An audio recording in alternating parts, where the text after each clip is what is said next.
Fetiko fetiko ny tanterahanareo teny Mahamasina teny anao zany tamin'ity androany ity mbola miandry ny valifaty zany anala velonareo amin'ny lalao miverina indray andrasan'ny bus maro zany zay.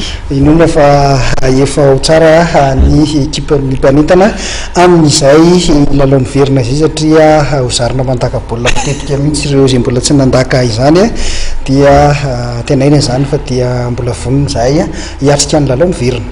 Ya eo amin'izay baolina kitra izay ihany resaka manokana mikasika ny ekipan'ny LGK Plus sika izay vaovao sy tompon-daka ny ligina Analamanga tamin'ny herinandro iny tamin'ity herinandro ity tamin'ny alarobia teo dia niona tamin'ny mpanangazety ireo mpitantana ity club ny LGK Plus ity tamin'izany no anambarany fa dia entina hiatrehana ny fifaninanam-pirenena dia ambafisina ireo mpilalao ny ekipa izany mpilalao 3 ohatra ny fantatra fa efa nalaina hanatevin-darana ity ekipan'ny LGK Plus ity. Taorian'ny navosotra azo tompon-dakan'ny ligina Analamanga dia natao tatitra tamin'ny zava-bitany nandritra ny fifanana sy nilazan'ny tombanezaka indray amin'ny fifanana nasionaly ny mpitantana ny ekipan'ny LGK Plus tamin'ity herinandro ity. Nambaran'ireo filompitantana ny ekipa ary fa ny androbaka amboara-betsaka indrindra amin'ny taom-pilalaovana iny no tanjona.